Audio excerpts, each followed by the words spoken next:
നമസ്കാരം. ഞാൻ Moideen Shah, Janata Dal national president. ബഹുമാന്യ നിങ്ങൾക്കെല്ലാവർക്കും എൻ്റെയും എൻ്റെ പാർട്ടിയുടെയും അഭിനന്ദനങ്ങളും ആശംസകളും. 94ാമത്തെ വയസ്സിൽ ചെല്ലമ്മാൾ അന്തർജനം റസിയാബിയുടെ സംരക്ഷണയിൽ അവർ പണിതു കൊടുത്ത വീട്ടിൽ കിടന്ന് സമാധാനമായിട്ടും സന്തോഷത്തോടെയും അന്ത്യശ്വാസം വലിച്ചു. വലിയ കഥയാണ്, അതൊന്നും പറയാൻ സമയമില്ല. ഏതായാലും റെയിൽവേയിൽ തീവണ്ടിപ്പാളത്തിൽ ജീവനെടുക്കാൻ ചെറിയ തകരപ്പെട്ടിട്ട് കാത്തു നിന്ന ചെല്ലമ്മ എന്ന സ്ത്രീയെ, ചെല്ലമ്മ അറിയില്ല, ഒരു സ്ത്രീയെ, വെറുതെ സ്ത്രീ കണ്ടപ്പോൾ റസിയക്ക് തോന്നിയ കൗതുകവും ജിജ്ഞാസയും മനുഷ്യത്വം കൊണ്ട് അവർ സംരക്ഷണം കൊടുത്ത് എല്ലാം വളർത്തി അങ്ങനെ നടന്നു. അത് നടക്കട്ടെ, അകം തന്നെ ആഗ്രഹിക്കണം. ഞാൻ പറയുന്നത് അതൊന്നുമല്ല. ദീപികയിലെ ഇന്നത്തെ മുഖപ്രസംഗം അത് വായിച്ചാൽ രാജമാണിക്കും മമ്മൂട്ടിയും പോലെ അമ്മയുടെ സത്യം ഞങ്ങൾക്ക് സങ്കടം വന്നു.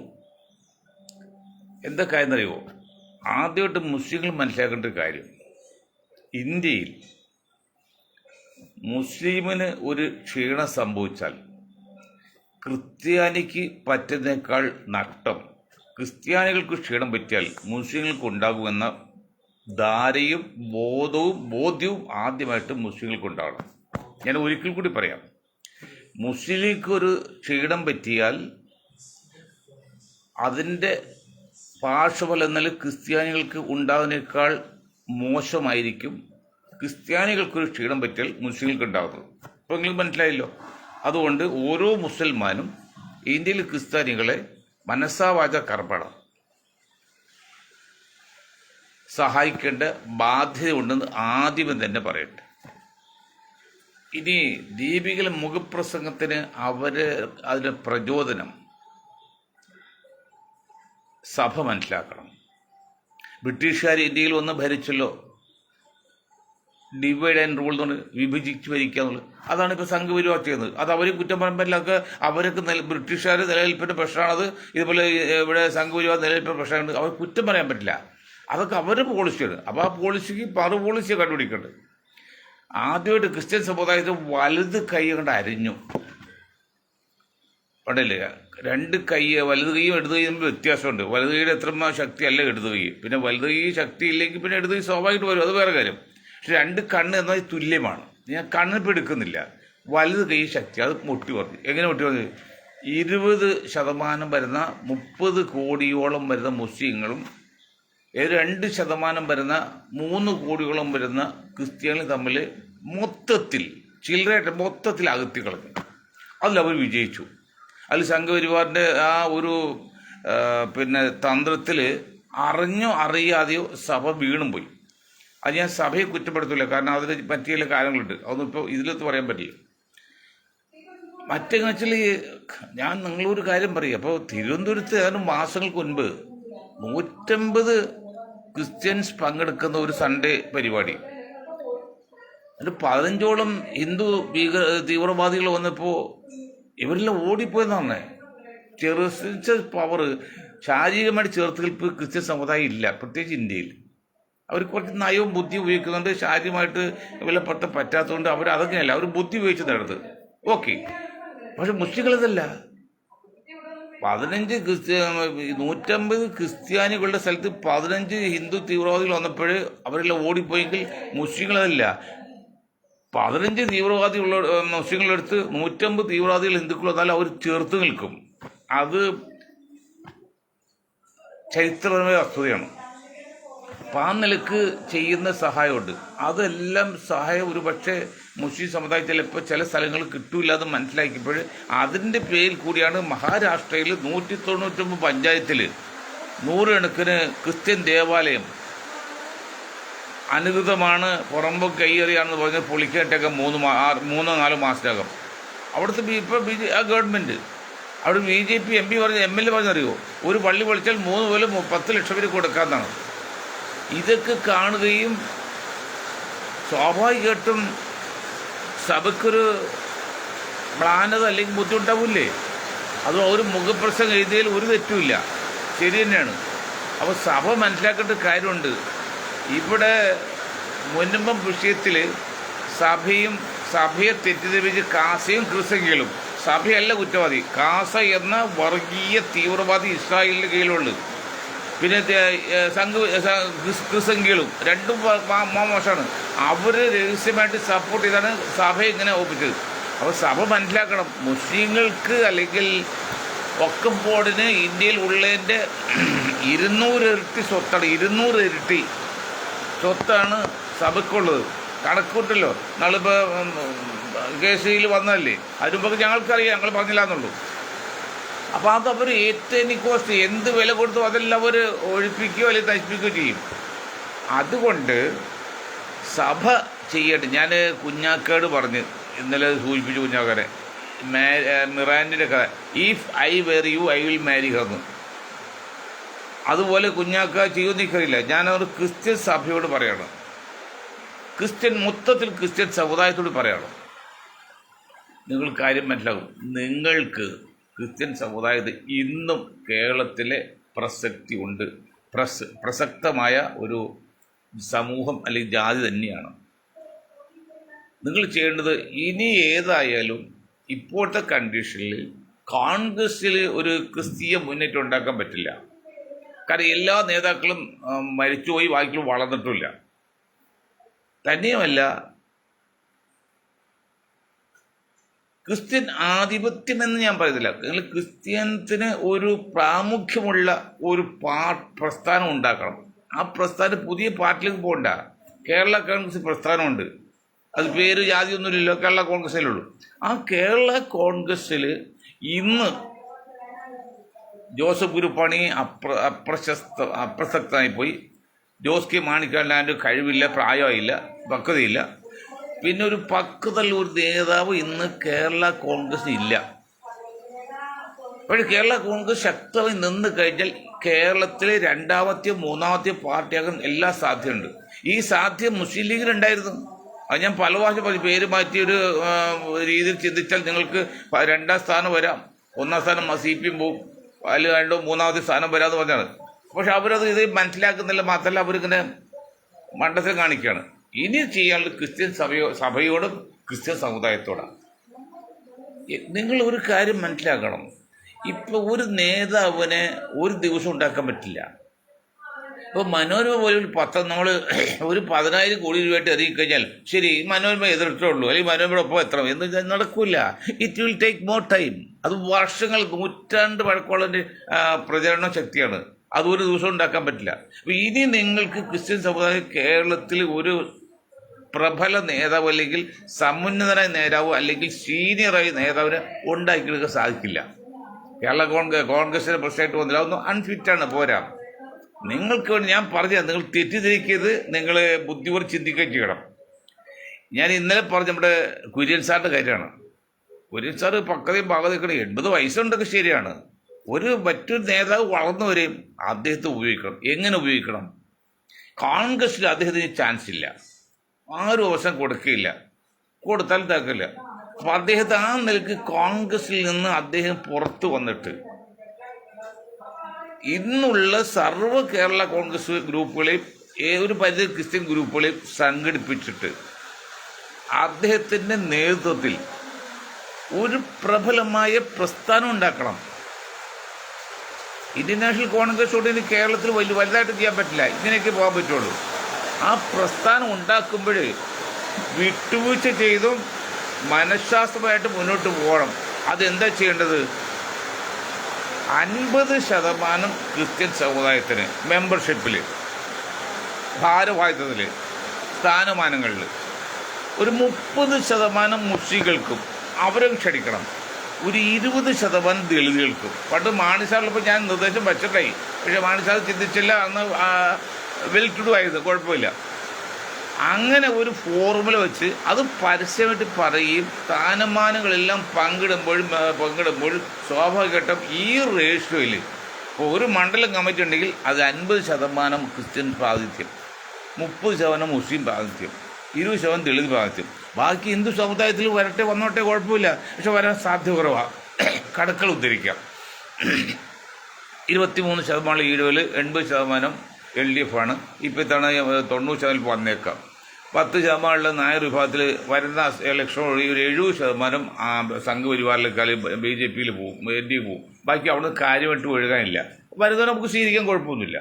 ഇങ്ങനെ ചെയ്ത് ഒരു പ്രവർത്തനം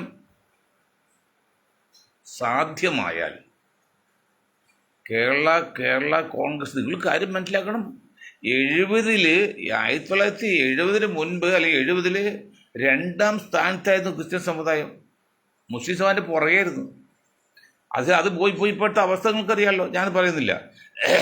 അതുപോലെ കോൺഗ്രസിന് ഇനി വലിയൊരു മുന്നേറ്റം ക്രിസ്ത്യൻ സമുദായത്തിൽ, മുസ്ലിം സമുദായത്തിൽ ഒന്നും ഉണ്ടാക്കാൻ പറ്റില്ല.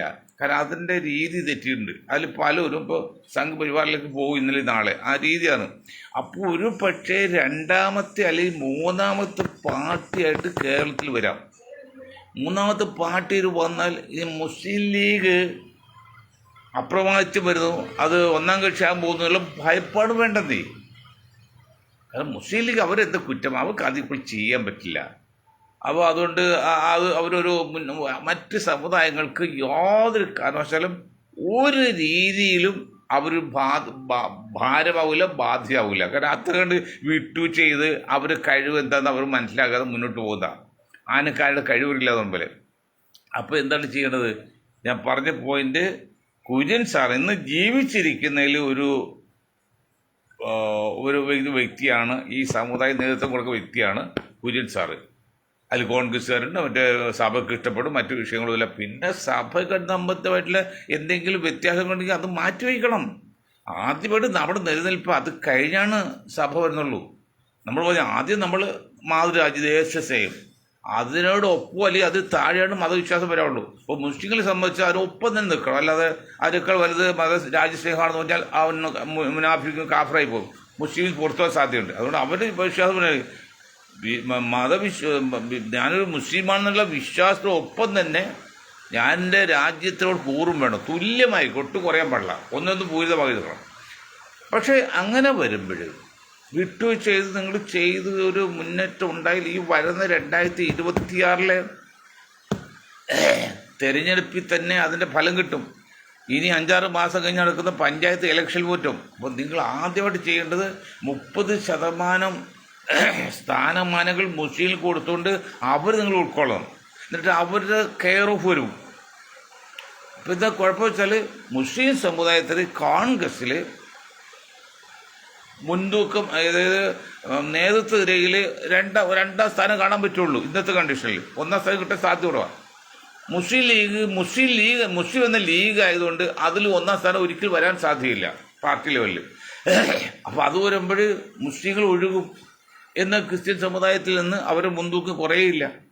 അങ്ങനെ ഒരു കാഴ്ചപ്പാടുണ്ടാക്കി മുന്നോട്ട് പോയില്ലെങ്കിൽ ഇന്ത്യയിലെ പ്രബല ന്യൂനപക്ഷമായ ക്രിസ്ത്യൻ സമുദായത്തിനും മുസ്ലിം സമുദായത്തിനും വലിയമായിട്ട് മാനസിക, ശാരീരിക, ഭൗതിക, സാമ്പത്തിക, എല്ലാ നിലയിലും അപകടം ഉണ്ടാക്കും. ഒരു നിലയിൽ മാത്രമല്ല, അത് ബുദ്ധിയുള്ള സഭയും സഭയുടെ നേതാക്കളും ഞങ്ങൾ ഈ പറഞ്ഞ പോലെ ഇതൊരു മനഃശാസ്ത്രമാണ് സാർ. അത് പറഞ്ഞ പോലെ ഇപ്പം നിങ്ങൾക്ക് ഒരു കാര്യം മനസ്സിലാക്കണം. മുസ്ലിങ്ങളോട് പറഞ്ഞ് നിങ്ങൾ നമസ്കരിക്കുമ്പോൾ കൈ കെട്ടുന്നത് നെഞ്ചിൻ്റെ എവിടെയാണോ പിന്നെ ചന്തിയുടെ വയറിൻ്റെ എവിടെയാണോ എന്നുള്ള തർക്കമല്ല. നിങ്ങൾക്ക് അതിസങ്കീർണമായ നിലനിൽപ്പിൻ്റെ പ്രശ്നമുണ്ട് ഇന്ത്യയിൽ മുസ്ലിം സമുദായത്തിന്. അതാണ് നോക്കേണ്ടത്. അല്ല കൈ എവിടെ കിട്ടുന്നില്ല. അത് ക്രിസ്ത്യൻ സഭ കുറേ വർഷമായി. ഇപ്പോൾ ആലുവ, എറണാകുളത്ത് പള്ളികളിൽ എന്തോ പ്രശ്നം ഉണ്ടായിട്ട് ഞാനത് വീക്ഷിക്കുന്നില്ല, ഞാൻ മനസ്സിലാക്കിയിട്ട് ഞാനൊന്നും പറഞ്ഞ അഭിപ്രായം പറഞ്ഞിട്ടില്ല. അതുകൊണ്ട് അഭിമുഖമായിട്ട് നിൽക്കണോ എതിർ നിൽക്കണമെന്നോ അല്ല ഇവിടെ വിഷയം ക്രിസ്ത്യാനികൾക്ക്. നിങ്ങൾ ഇനിയെങ്കിലും മനസ്സിലാക്കുക. ഞങ്ങൾക്ക് എത്ര വയസ്സായി സഭയെ, ഞങ്ങൾ ഇനി എത്ര കാലം ഉണ്ടാവും? പക്ഷേ മൊയ്തീൻ ഷായ്ക്ക് ഈ മാസങ്ങളോ അല്ലെങ്കിൽ വർഷങ്ങൾ മാത്രമേ ഉണ്ടാവുള്ളൂ. നിങ്ങൾക്ക് നശിച്ച് കാണാൻ പാടില്ല. നിങ്ങൾ നിലനിൽക്കുന്നത് സുരക്ഷിതമായിക്കണം. ഇന്ത്യയിൽ നിങ്ങളുടെ നിലനിൽപ്പ് സുരക്ഷിതമായിക്കണം. അല്ല മുസ്ലിങ്ങളുടെ നിലനിൽപ്പ് സുരക്ഷിതമായിക്കണം എല്ലാവരുടെയും. അതിന് ഇങ്ങനെയൊക്കെ ചില കുറുക്ക് മന്ത്രം വേണം, അല്ലെങ്കിൽ പറ്റൂല. അതുകൊണ്ട് ഇപ്പോൾ നിങ്ങൾ ചിന്തിക്കേണ്ടത്, ക്രിസ്ത്യൻ സമുദായം ശ്രദ്ധിക്കേണ്ടത്, കുർബാന സമയത്ത് അഭിമുഖം ഇങ്ങോട്ട് നിൽക്കണമെന്നുള്ളതാണ്. അണികളുടെ അടി നിൽക്കണോ, അത് ഇപ്പം നിൽക്കൂല, ഓപ്പോസിറ്റ് വേണമെന്നല്ല, അതൊന്നും അല്ല ഇവിടെ വിഷയം. ക്രിസ്ത്യൻ സമുദായം വിഷയമല്ല. മഹാരാഷ്ട്രയിലെ വിഷയം ചെറുതല്ല.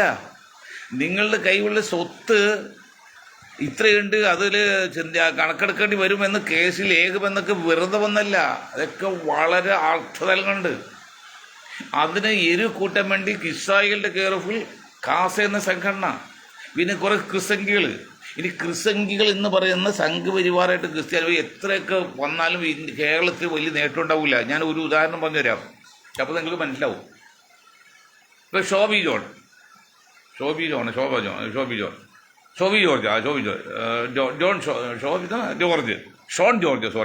ഷോൺ ജോർജിനെ BJP എടുത്തിട്ട് വൈസ് പ്രസിഡന്റ് ആക്കി.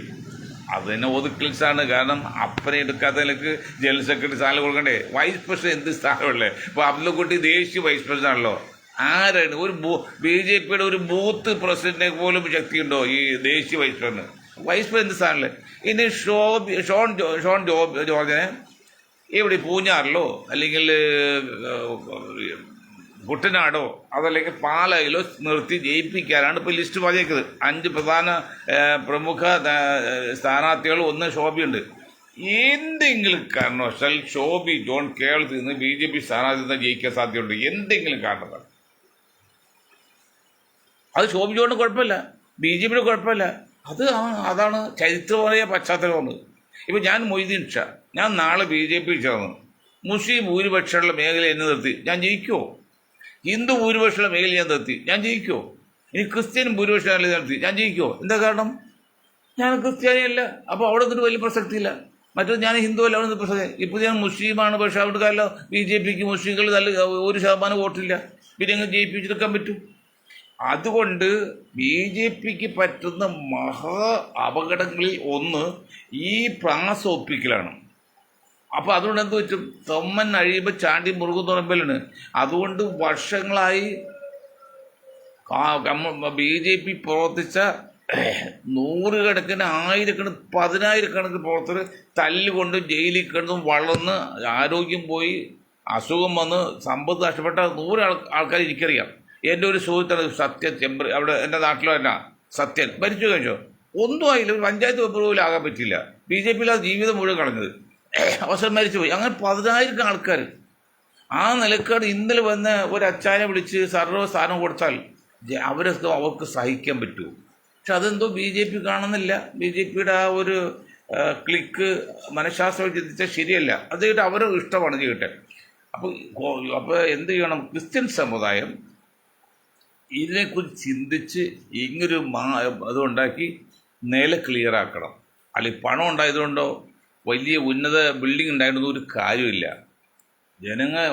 മനുഷ്യശക്തിയാണ് പവർ, അതും ഒരു ഘടകമാണ്. മറ്റൊന്ന് ബുദ്ധിതന്ത്രമാണ്.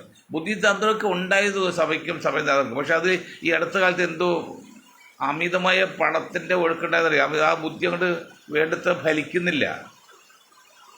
അതിൽ ഈ കാസ് ഇടപെടുകൊണ്ടും അല്ലെങ്കിൽ ക്രിസ്തീയ ഒന്നുകൊണ്ടാണ് നാർക്കോട്ടിക് ജിഹാദൊക്കെ. അതൊക്കെ വാസ്തവത്തിൽ സഭയെ സംബന്ധിച്ച് അപകടമല്ലേ?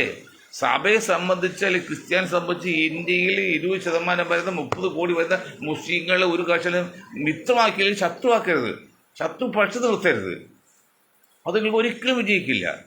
അതുപോലെ മുസ്ലിം സമുദായത്തിന് 2% വരുന്ന അല്ലെങ്കിൽ 3 കോടി വരുന്ന ക്രിസ്ത്യൻ സമുദായത്തെ കൂടെ നിർത്തിയില്ല എന്ന് വിചാരിച്ചിട്ട് അവർക്ക് തോറ്റൊന്നും പോവില്ല. പക്ഷെ വിജയത്തിന് അത് ആവശ്യമാണ്, അല്ലെങ്കിൽ മുന്നേറ്റത് ആവശ്യമാണ്. ഇവിടെ നിന്നില്ല, നിലനിൽപ്പിന് ആവശ്യമാണ്. മുന്നേറ്റവും നിലനിൽപ്പ് രണ്ടുമാണ്. മുന്നേറ്റവും നിലനിൽപ്പ് രണ്ടാം ഞാൻ സഭയുടെ ഒന്നുകൂടി പറയാണ്. മുസ്ലിങ്ങളെ സംബന്ധിച്ച് 30 കോടിയുള്ള 20% മുസ്ലിങ്ങൾക്ക് 2% ക്രിസ്ത്യൻ സഭയുടെ ക്രിസ്ത്യൻ സമുദായത്തിൻ്റെയോ അല്ലെങ്കിൽ 3 കോടി ക്രിസ്ത്യൻ സമുദായത്തെ സപ്പോർട്ട് കിട്ടിയില്ല എന്ന് വെച്ചാൽ അവർക്ക് പ്രത്യേക ദൂഷ്യമില്ല. പക്ഷെ അവർക്ക് മുന്നേറണമെങ്കിൽ തീർച്ചയായിട്ടും സപ്പോർട്ട് ആവശ്യമാണ്. അപ്പോൾ അതിനർത്ഥം മുന്നേറണമെങ്കിൽ സപ്പോർട്ട് വേണം. മറിച്ച് ക്രിസ്ത്യൻ സമുദായത്തിന് ഈ 20-30 കോടി വരുന്ന അല്ലെങ്കിൽ 20% വരുന്ന മുസ്ലിങ്ങളുടെ സപ്പോർട്ട് ആവശ്യമാണ്, നിലനിൽപ്പിന് ആവശ്യമാണ്. അതേ പറഞ്ഞ നിലനിൽപ്പും മുന്നേറ്റവും രണ്ടാണ്. മനഃശാസ്ത്രം അങ്ങനെ പറയുന്നത്. ഞങ്ങൾ പറയുന്നത് മുഴുവൻ മനഃശാസ്ത്രമാണ്. അപ്പോൾ അതുകൊണ്ട് അച്ഛന്മാർ ശ്രദ്ധിച്ച് മുന്നോട്ട് പോകുന്നു നല്ലതാണ്. അങ്ങൊന്ന് ശ്രമിച്ച് നോക്ക്, നടക്കും. ആ കുര്യൻ സാർ ഏതായാലും പോലും, കുര്യൻ സാറിന് ഇപ്പോൾ കോൺഗ്രസിന് വലിയ ചാൻസ് ഇല്ല. ഇനി കോൺഗ്രസ്സുകാർ പലരും അതിന് വ്യക്തിയായിട്ട് പോലും എതിർപ്പുണ്ട്. അതുകൊണ്ട് കുര്യൻ സാറിന് ഇപ്പോഴത്തെ കണ്ടി പക്കമുള്ള ആളാണ്, ഒരു കുഴപ്പമില്ല. പിന്നെ തെറ്റ് ചെയ്യാത്തൊരു ആരാണല്ലോ. ഇപ്പോൾ ആരപ്പോൾ പുണ്യവാളനുള്ളു, പ്രവാചകന്മാർ വരെയും തെറ്റിയാണ്. പ്രവാചകൻ മുഹമ്മദ് നബി വെച്ച് ബാക്കി എല്ലാവരും ചെറിയ ചെറിയ കൊച്ചു കൊച്ചു തെറ്റുകൾ ചെയ്താണ് ഖുർആനൊക്കെ പറയുന്നത്. അപ്പോൾ പിന്നെ മനുഷ്യൻ്റെ കാര്യം പറയണം, അതൊക്കെ വിട്ടുവെച്ച് മുന്നോട്ടോട്ടെ. അപ്പോൾ തൽക്കാലം അദ്ദേഹത്തിന് അത് തീർക്കുന്നേ, വേറെ ആര് നേതൃത്വം വെച്ചാൽ ഇപ്പോൾ ജോസഫ് ചേട്ടൻ വെച്ച് ഒരു കാര്യമില്ല. അദ്ദേഹം പല ഇതേ പിന്നെ വേറെ ഇന്നത്തെ കേരള കോൺഗ്രസ് ഏത് ക്രിസ്ത്യൻ നേതാവിനെ വെച്ചാലും എല്ലാവരും ഉൾക്കൊള്ളില്ല. ഇന്നത്തെ കണ്ടീഷനിൽ തമിഴ് ബന്ധം ഒന്നെന്ന് പറയുമ്പോൾ ഇന്നത്തെ കണ്ടീഷനിൽ ഫിറ്റായ ഒരാളാണ് കേരള കോൺഗ്രസ് നേതാകാൻ പറ്റിയത് ഈ കുര്യൻ സാറ്. കുര്യൻ സാറ് പറഞ്ഞു കഴിഞ്ഞാൽ കുര്യൻ സാറ് വഴങ്ങും. അത് കാരണം അത് തെളിവുണ്ട്. KJ നമ്മുടെ ജോർജ് ഏട്ടനെ മറ്റാളും കേരള കോൺഗ്രസ് നേതാവാകാത്തതുകൊണ്ട് ജോർജിനെ വിളിച്ച ഓർക്കണ്ടല്ലോ, KM ജോർജ്. അദ്ദേഹം പുറത്ത് വന്ന ഒരാളാണ്, ജന്മന കേരള കോൺഗ്രസ്സാരല്ല. അതുപോലെ ചെയ്യണം, അതാണ് നമ്മൾ ചെയ്യേണ്ടത്. പിന്നെ നാളെ നമ്മളൊരു വിഷയം പറയും.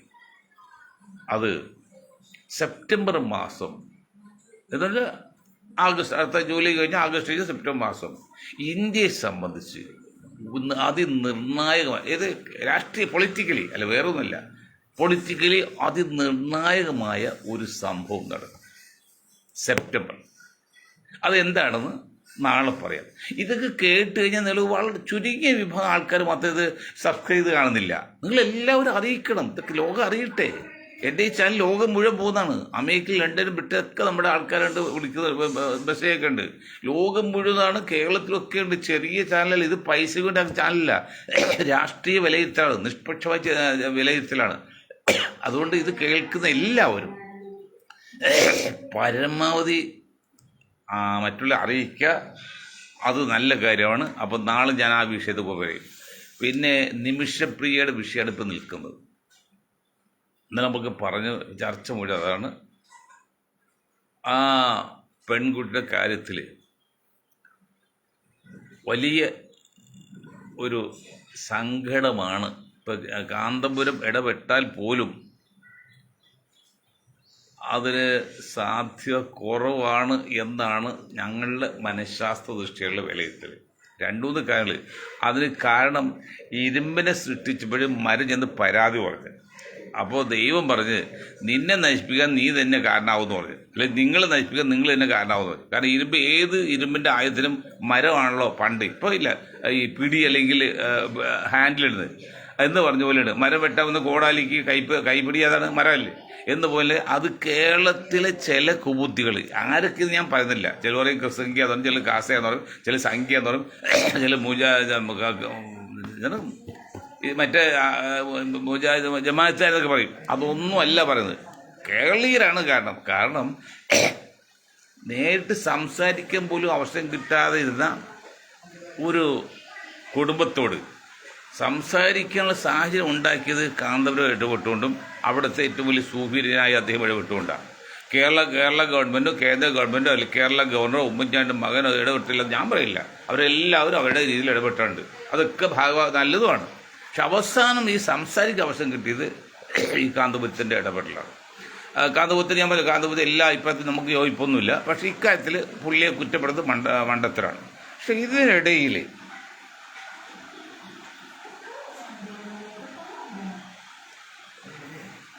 ഒരു റാവുത്തർ തൊഴിൽക്കാരുടെ അദ്ദേഹം അറബിയിൽ നമ്മുടെ കേരളത്തിൽ നടന്ന സംഭവങ്ങളെല്ലാം ട്രാൻസ്ലേറ്റ് ചെയ്ത് അറബി ഭാഷയിലേക്ക് ട്രാൻസ്ലേറ്റ് മാറ്റി അവിടെ അവരുടെ കുടുംബത്തും അവിടെ അറിയിച്ചിട്ട് അവിടെ ഒരു യുവാക്കളെ സംഘടിപ്പിച്ച് ഒരു തടസ്സവാദ അല്ലെങ്കിൽ ഒരു സമരമൊന്നും അവിടെ ഇല്ല. ഇന്ത്യയിൽ കേരളത്തിൽ പോലും സമരം ഉണ്ടാവുമെങ്കിലും പ്രതിഷേധം ഉണ്ടാക്കാൻ പരിപാടി ഉണ്ടെന്ന് ഒരു വാർത്ത പറയുന്നത്. അതിൽ ആ മനുഷ്യൻ മാത്രമല്ല, അങ്ങനെ അദ്ദേഹം ചെയ്തിട്ടുണ്ടെങ്കിൽ 100% തെറ്റാണ്. അത് നമ്മുടെ ഇതല്ല പോലീസ് ഡിപ്പാർട്ട്മെൻറ്റ് അതൊക്കെ അന്വേഷിച്ച് തക്കതായ ശിക്ഷ കൊടുക്കും. അത് മാത്രമല്ല, മറ്റാളുള്ള കെവിനല്ല സാമൂൽ ജെറോമാട്ടെ. ഇപ്പം സാമൂൽ ജെറോമ $40,000 വാങ്ങിച്ചിട്ട് കണക്ക് വെച്ചിട്ട് കിടക്കണമെന്നാണ് ഇപ്പോൾ അസോസിയേഷൻ്റെ ഒരാൾ പറഞ്ഞത് കണ്ട്. ഇവരെല്ലാം നിമിഷപ്രിയയെ രക്ഷപ്പെടുത്താൻ വേണ്ടിയല്ല, അവരുടെ താല്പര്യത്തിന് അനുകൂലമാക്കി ആ വിഷയത്തെ എടുക്കുക എന്നുള്ളതാണ്. അവർക്ക് ചില വ്യക്തി താല്പര്യങ്ങളുണ്ട്, ചില രാഷ്ട്രീയ നേട്ടങ്ങളുണ്ട്. മൊയ്തീൻ ഷാ പോലെ കാന്തപുരത്തെ പോലെയൊന്നും അങ്ങനെ ആ കുട്ടിയെ എങ്ങനെയെങ്കിലും ജീവനോട് ഇന്ത്യയിൽ എത്തിക്കുക എന്നുള്ളതാണ്. പക്ഷെ അതിൽ തടസ്സം നിൽക്കുന്ന രണ്ട് മൂന്ന് കാര്യങ്ങളുണ്ട്. ഒന്ന് പറഞ്ഞുതരാം, സാമാന്യ ബുദ്ധികളും മനസ്സിലാവും. അവരോടൊപ്പം ജയിലിൽ കിടക്കുന്ന ഒരു പെൺകുട്ടിയുണ്ട്, അത് നേഴ്സ്. മറ്റൊരാൾ ഒളിവിലാന്ന് പറയുന്നത്, കൂട്ടുന്ന കിട്ടിയിട്ടില്ല. അവർ അവിടെ കിടക്കാൽ കൂടെ നിന്ന് ഒന്നാം കക്ഷിയായി എന്ന് പറയുന്ന ഈ സ്ത്രീയെ അവിടെ നിന്ന് ഇന്ത്യയിലേക്ക് സ്വതന്ത്രമായിട്ട് വിട്ടു കഴിഞ്ഞാൽ അവരും ആൾക്കാരും അവരുടെ ടീമും ഒക്കെ ഒരു പ്രതിഷേധത്തിന് വന്നു കഴിഞ്ഞാൽ അത് അവിടുത്തെ ഗവൺമെൻറ് അല്ലെങ്കിൽ അവിടുത്തെ ഇപ്പോൾ ഗവൺമെൻറ് അല്ലല്ലോ, ഒരു ഗ്രൂപ്പാണല്ലോ. ആ ഗ്രൂപ്പിന് പോലും അത് തടുത്തു നിർത്താൻ പറ്റില്ല. അതുകൊണ്ട് ചിലപ്പോൾ അങ്ങനെ സംഭവിക്കാതെ കിട്ടിയെന്ന് തന്നെ നമ്മൾ പറയണം. അങ്ങനെ ഒരിക്കലും സംഭവിക്കാതെ ഇരിക്കട്ടെ. ആ ഒരു ക്രിസ്ത്യൻ സ്ത്രീ ആയാലും ഹിന്ദു സ്ത്രീ ആയാലും ഏതായാലും അവർ ഇന്ത്യയിലേക്ക് വരട്ടെ എന്ന് തന്നെയാണ് നമ്മൾ മനസ്സോട് ആത്മാർത്ഥമായിട്ട് പറയുന്നത്. പക്ഷേ ഒരു പക്ഷേ ഇനി വലിയൊരു ചർച്ച ചിന്തയില്ലാതെ രഹസ്യമായിട്ട് ചിലപ്പോൾ അപകടപ്പെടുത്തിയ, അതായത് വധശിക്ഷയാണ് വെച്ചിരിക്കുന്നത്, ആ ശിക്ഷ ചിലപ്പോൾ നടപ്പാക്കാനും സാധ്യതയുണ്ടെന്നാണ് ചില മനഃശാസ്ത്ര വിദഗ്ധന്മാരുടെ റിപ്പോർട്ടിൽ മനസ്സിലാകുന്നത്. അതുകൊണ്ട് ദൈവത്തെ ഓർത്ത് ഇനിയെങ്കിലും നിമിഷപ്രിയയെ രക്ഷപ്പെട്ട് നന്നായി, അത് അങ്ങനെയാണ് ഇങ്ങനെയാണ് എന്നുള്ളതൊക്കെ ട്രാൻസ്ലേറ്റ് ചെയ്തും അറിവ് ചെയ്തും അവർ ആൾക്കാരെ പ്രകോപിപ്പിക്കുകയും ചെയ്യാതെ മുന്നോട്ട് പോകണമെന്ന് പറഞ്ഞുകൊണ്ട് ഞാൻ എൻ്റെ വാക്കുകൾ നിർത്താൻ നിങ്ങൾക്ക് ഒരായി നന്ദി. ജയ് ഹിന്ദ്.